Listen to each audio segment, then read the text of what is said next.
Ladies and gentlemen, your attention, please. For Derek Holland, one of the all-time greats, pitched one of the greatest games in Rangers history. It is baseball time in Texas. That's right, baby. Welcome to episode 3 of Inside the Oven. We are back again, and guess what? The month of April's gone. All right, we're in May, and it is time to do the power rankings. This is who I see. This is what I also see from online as well. Let's put them together. Let's see what we think here of who is your top 10. And the reason I picked top 10 is because the 5 teams at the bottom is what we're going to go to next. So you got to see this. There's a lot of sneaky teams up top that you were not expecting. I didn't even expect it. But I can tell you this, the National League is dominating all of baseball. There will be multiple teams in the top 10 from the National League. American League is too busy just beating up on each other because that's just what they do. Let's go check it out right now. Number 1, the Atlanta Braves. Best team in baseball, hands down. They are crushing it right now. They are so good, whether it's the pitching or the offense. It doesn't matter. They are doing what they're supposed to do. Number 2, Tampa Bay Rays. A fun, creative team that is doing something we're going to talk about in a little bit that's going to blow you away, that they're bringing something back in baseball that we haven't seen in a long time. Next up, your Chicago Cubbies, baby. They're up there. I know my man Brady is proud to be a Cubby fan and seeing how great they are. They are going to make some great additions, though, going forward. But that is a team that is taking care of business. They did what they needed to do in the offseason to make things happen for the obvious reasons, because they want to win. Shocker, not really. The New York Yankees are there. Their reinforcements are starting to show back up. Carlos Rodon finally coming back, helping that rotation, which that rotation has been one of the best in baseball to begin with. Next up, it's the San Diego Fathers. I can't believe it. After everything that they've done, they went out, they got themselves some good key pieces. The number 1 piece that they have, though, the best closer in baseball, Mason Miller. That dude is dominating right now as a closer. This team looks great, and they are taking care of business in the NL West, which is a extremely close division between those top teams. Next up, you've got your Milwaukee Brewers, the Brew Crew. Now, this is what's crazy. The NL Central has multiple teams in the top 10 of all of baseball. That tells you how great that division is. And not only are they beating up on each other, but they're also beating up on everybody else to keep themselves in it. They have probably the only division that has multiple teams. 4 out of the 5 teams in there are above 500. There's going to be a lot of teams that you're going to see in this top whatever that are not going to be 500 teams. That's what's crazy. Once you get outside of, I should take that back. It's once you get outside the top 12, everybody below is not a 500 team. They are below 500. This could be a first for me that I've ever seen, where we have that many teams that aren't even 500. Next up, St. Louis Cardinals. Where are they at? NL Central. That's a team that I did not expect to see doing as well as they were right now, especially getting rid of a few guys. To me, a key player that I saw them get rid of that I thought was huge was Nolan Arenado. He's been making a statement elsewhere in the West with the Arizona Diamondbacks. Number 8, your Pittsburgh Pirates. This is a sneaky team right here. Again, where are they at? NL Central. They have been doing an excellent job of keeping themselves in games and taking care of business when they needed to most. On top of that, next up is your Cincinnati Rojos, another NL Central team. They, as well, are surprising a lot of people. The 2 teams right there, 8 and 9, Pittsburgh and Cincinnati, guaranteed you did not have them on your radar of being in the top 10. And at number 10, a team that I definitely thought for sure was going to be in last place in this division. But again, I did make the call early saying that they would stick around for a little bit, be a team that's good because they're always known for their pitching, is the Las Vegas Athletics. Talk about weird, Las Vegas Athletics. Also heard there's a copyright where there will be no more Las Vegas Athletics. It's going to be something else because some genius went out and bought the Athletics, the copyright to the Athletics. So it looks like the Las Vegas team might be called Las Vegas Baseball Team. Who knows? We'll find that out. Now, as we go forward, let's take a look at your worst teams in baseball.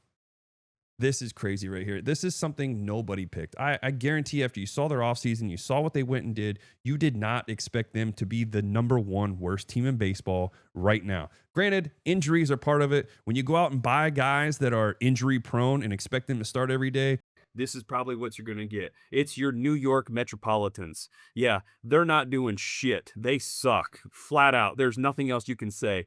Suck. I'm sorry. Next, number 2 at the bottom. Second from the bottom. Second, I don't even know. You can't even say they're the second worst. They're just terrible too. The Los Angeles Angels. Now, granted, I'm kind of shocked. The reason I say that, they do have some interesting players there, but also when you go out and pick out a great pitching coach that is very established and does a great job of turning things around with Mike Maddox, and you see that they're struggling, even though they do have one starter, though, Soriano, who has been dominant for these guys in all of April, you still need the rest of the guys. Unfortunately for them, a pitching coach can only do so much. Mike Maddox has been outstanding for the Los Angeles Angels, but unfortunately, they just don't have anything, and I hate to say it, this is the year that Mike Trout says bye-bye to the Los Angeles Angels, and I'm not going to lie, he's heading east. That's my prediction. I'm probably even going to say as far as it's going to be either his favorite team, the Philadelphia Phillies, or he's going to be a Yankee. Next up, this one, I love this so much. This means a lot to me, and they should, and I wish they were, actually in last, so it could make more sense to call them this, but they're third from last, which is perfectly fine. It's the Houston Astros. That's right. They are down at the bottom. They aren't doing anything. No more cheating. No more trash cans. Sorry about it, dudes. It's great. You got your World Series. Probably cheated then, too. But you know what? I don't care. You guys suck right now, too. They're out of it. Number 4. I can't believe this. A team that is supposed to be the worst in baseball, that's what they've always predicted the past few years, that's where they've been, is your Colorado Rockies.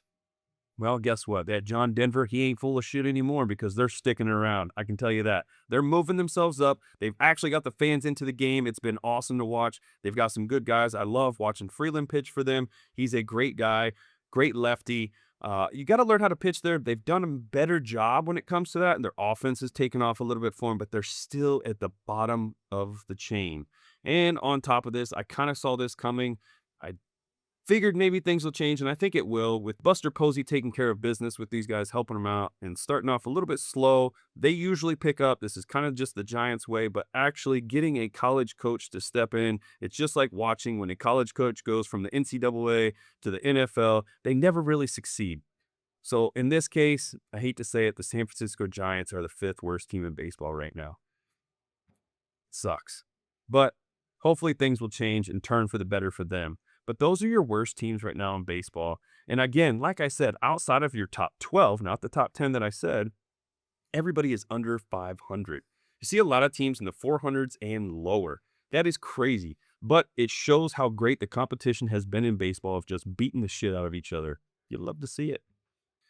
It's already hot in this oven right now. We can carry on. But there's something that's been sticking out to me that I haven't seen since 2015. That's right. Small ball. That's talking bunting, baby. Chicks don't really care about the long ball. Now it's about the short ball, baby. Yeah, that's right. Complete games are also disappearing, though. That kind of sucks. As a pitcher, you don't want to see that. But this has been the most that we've seen when it comes to bunts or bunt for hits since 2015. That's nuts. But hey, it goes to show that small ball does pay off. So take that, analytic nerds. Teams that are doing this right now that stand out more than anything with the small ball, Tampa Bay Rays. That's one of them. They've been taking care of business to where it's got them in first place in their division. That's pretty huge if you ask me. It goes to show that when you do the small ball and you surprise a lot of these teams that don't really see it anymore, it catches everybody off guard. So I love that Tampa Bay is doing that. And again, if you want to see somebody play, go check them out. They don't have all your huge name players and all that. They take care of business on the field with the small ball and the long ball and the situational hitting, everything. They're doing it the right way, and you love to see it. Now, how about this? Teams that we were talking about with doing the bunting and the small ball, you got the Brewers, the White Sox, and the Diamondbacks. Now, with that being said, we talked about small ball. How about this? 3 straight bunts from the Milwaukee Brewers to win a game. 3 back-to-back-to-back bunts, baby. That's right. That's a walk-off right there. They did it by playing small ball, and it seems that the other team just didn't know how to field shit. Happens. But again, Rays are so good at this right now, it's like teams don't even practice it, so it catches everybody off guard. That's why you'd love to see that small ball's making a turn for it. But with small ball making a turn for the upside, how about the downside? Complete games. They're not happening as much. The reason for that is because we can't go the distance. Pitchers are now literally averaging 5 to 5.2 innings. So for those that don't know, that's 5 2/3. But they're not going the distance. Now a normal quality start is considered 5 innings. That's not how it should be. As a starter, your mindset should always be, I want to start the game and I want to close that game. You want to be out there until the manager comes take the ball away from you. That's always been my motto, and that's what I was taught. My president was Nolan Ryan. His philosophy, come get the fucking ball from me because I'm not going to give it to you. So that's what these guys need to do. I feel like we're lacking in that. But again, complete games are way down. Bullpens are getting used and abused as if they're like prostitutes on the side of the street. It's terrible. They're getting wrecked. But seriously, bullpens now are getting screwed over so bad that depth has to be the #1 priority when it comes to all-star break or off seasons because we don't let starters go the distance. So we have to fix that. What happened to the old school stuff? This is where the nerds take over, and it drives me insane as we look at things and it's like, oh man, third time through, they're batting 300. What about the dude that's shoving right now and you're not hitting his shit? Why do we have to change it up? You don't. That's why we should stick to how it is. You see how the dude's competing. You see that he's got his stuff that day. Who gives a shit what you've done your third time through? What the numbers say? Today you ain't doing nothing. We're too busy worrying about spin rate and stuff that we're forgetting about the main thing. Who gives a shit how much you spin it? If you can't throw it for a strike, what's that matter? Nobody cares how great you spun ball 4 or how hard you threw ball 4. It's more about location, and we got away from it. I do like the analytics though. As much as I give the shit about the nerds and everything with the analytics, it can still be used the right way. Use it to determine certain situations, but you got to measure one thing, the heart. You got to see what that guy's got out there on the field. Most of those guys are usually shoving. A prime example, Blake Snell against the Dodgers, when he was with Tampa Bay in the World Series, COVID year, he was carving up the Dodgers. And what do? Third time through, we got to take him out because they're batting 300. No. You see what happened? You took him out, you lost. You gave the Dodgers a free World Series because your stupidity and letting the nerds take over the game instead of going by the guy who's actually shoving. But what do I know? Think about it this way. When a pitcher's out there and he's shoving and he's making you look silly with off speed, there's no need to go somewhere else. Continue to ride him out. You're going to know when he's tired. He starts pitching up in the zone. He starts falling behind. Certain situations like that, missing over the middle of the plate, those are the things that you need. You look at the guys that pitch and went into the distance, like guys that I like watching, that went deep in the game, Roy Halladay, Andy Pettitte, Greg Maddux. Now, granted, you go to Greg Maddux, you talk about the strike zone. Obviously, he got some calls back in the day. But at the same time, he never really got into too many 3-2 counts. Look it up. I promise you're going to be shocked when you see how many 3-2 counts he had in his career. Pitching to contact is the #1 thing. That's what's going to keep you going deep into the game. Our whole philosophy when I was with the Rangers and everywhere that I went, try to get the guys out in 3 pitches or less. That was Mike Maddox's biggest philosophy. If you can do that, you can go the distance. And the more that we go the distance, the more we save our bullpen so that when we come into October and it's playoff time, my guys are fresh.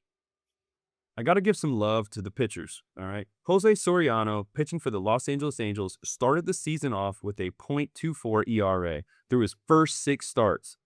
That's Mike Maddox love right there. Got to give it to him. That just goes to show how great of a pitching coach he is. But that is the lowest in over 100-year span in MLB. That's incredible. Another guy, Tyler Thomas Shelby Glasnow, is the fastest starter in MLB history to reach 1,000 strikeouts and only took him 793 innings. That's incredible. The dude's been lights out, too, to begin with. Now, the only thing that sucks is he has had to deal with some injuries. But still, to be able to do that with all the injuries he's had and still be the fastest, that says a lot about him. Now, the bad side.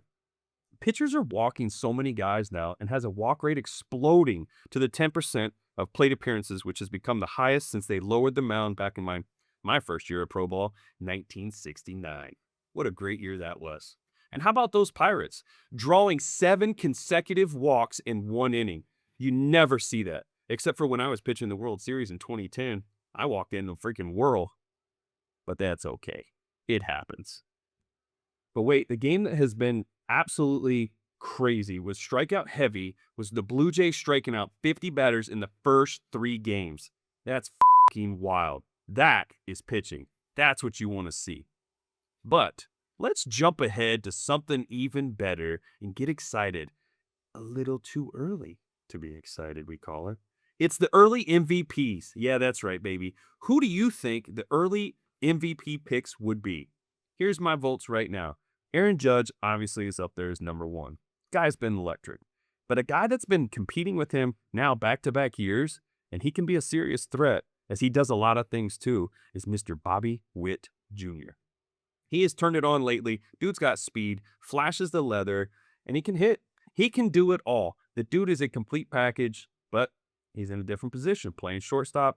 He's going against Aaron Judge, who's on a winning team. The Royals, not so much. They started off hot, I should say. That slowed down a little bit. A guy that I don't understand why, but I feel like he deserves it, is Yordan Alvarez. The dude has absolute power. But is he doing the things that Aaron Judge and Bobby Witt Jr. are doing? No. Now, this is my favorite, and this is a shout out to my boy Brady. Mike Trout, comeback player of the year, and looks like the vintage Mike Trout from before. The dude is tearing it up, and I hate to say it, he's going to leave Anaheim, actually, Los Angeles. We got to get politically correct.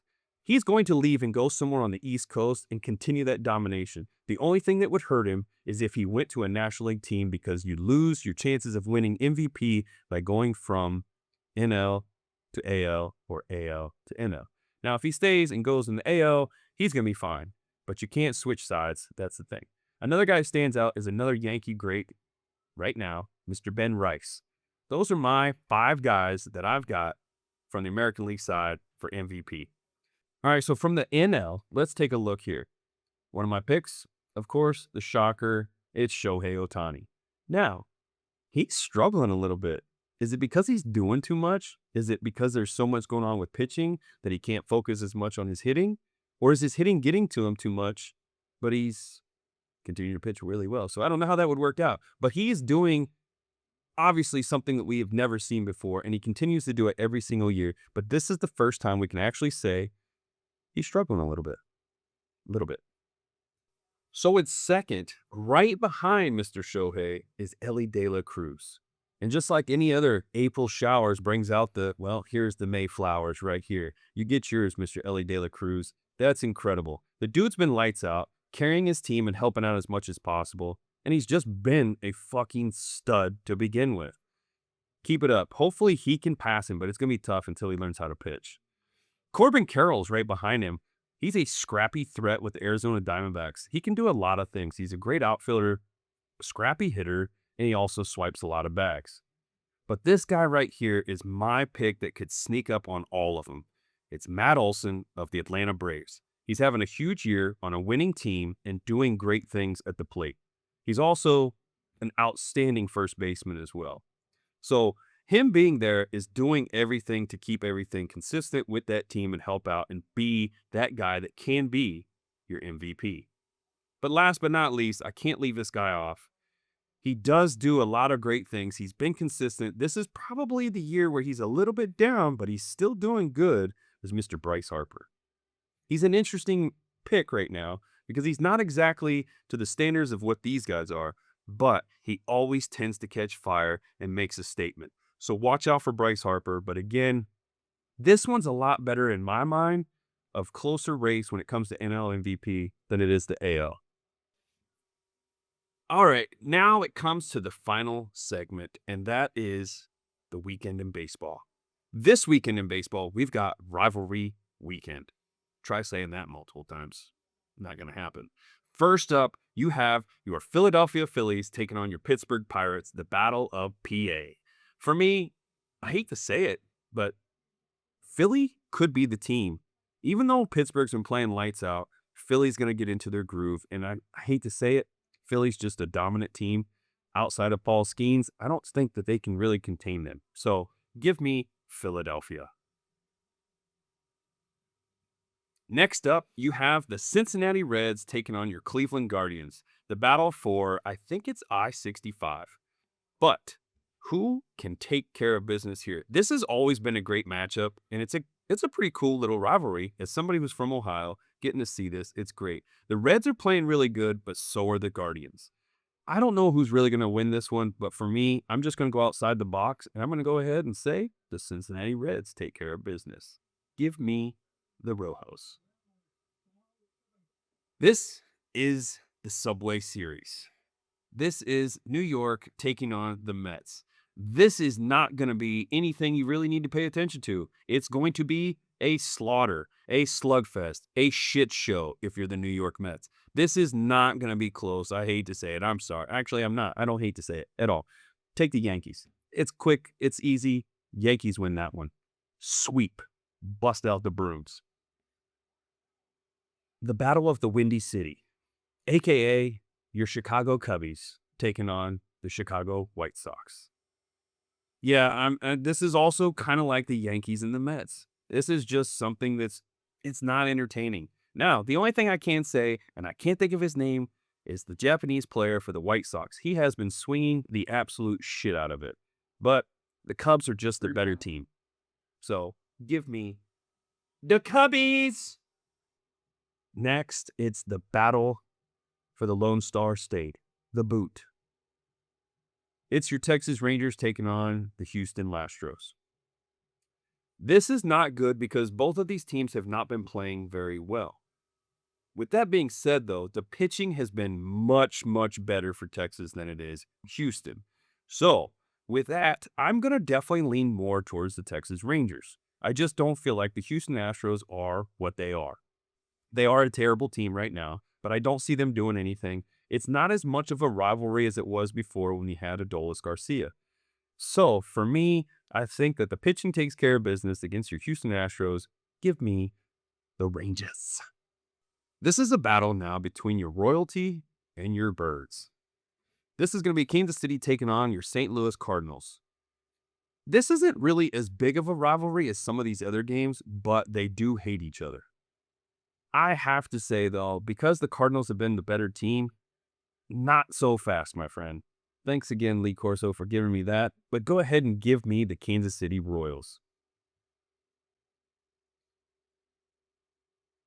It's the Battle of Los Angeles. And I hate to say it, the bums will be out. Everybody's going to be ready. It's the dirty city. It's going to be terrible. Who gives a shit? This is actually going to be bad. This is also another match like your Yankees, Mets, Cubs, White Sox, and now your Dodgers, Angels. The Dodgers are just a way, way better team, especially on paper. You got to go ahead and just take the Doyers. Doyers win.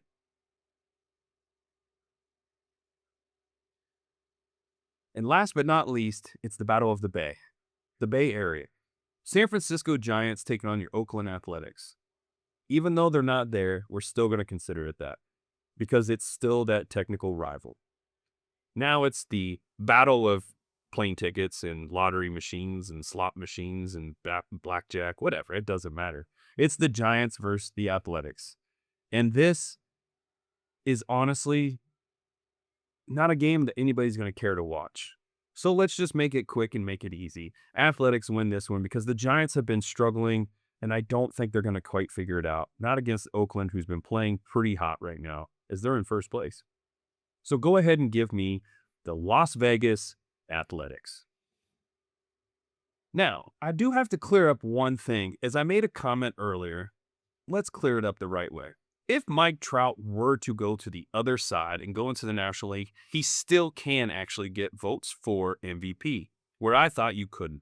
So, Mike Trout has a chance to go from American League to National League in his comeback year, as he is vintage Mike Trout, and take care of business and get himself an MVP. But the main thing is, let's just get him to a winning team so we can see him get into the playoffs and do something in the playoffs. That's what people want to see. I want to see it. I believe he can do it. And I also think Mike Trout is a threat and will be a great pickup for a team, especially on the East Coast. But if you guys like what you saw, please click subscribe and be a part of this action. Anything that you want to see or talk about baseball-wise on here, you let me know. We will make it happen. Put it in the comments. But again, share it with your friends. Show some love. Like, subscribe. Come back again and see me next week because without you, We are nothing. Thanks for staying inside the oven because, bitch, it's hot in here.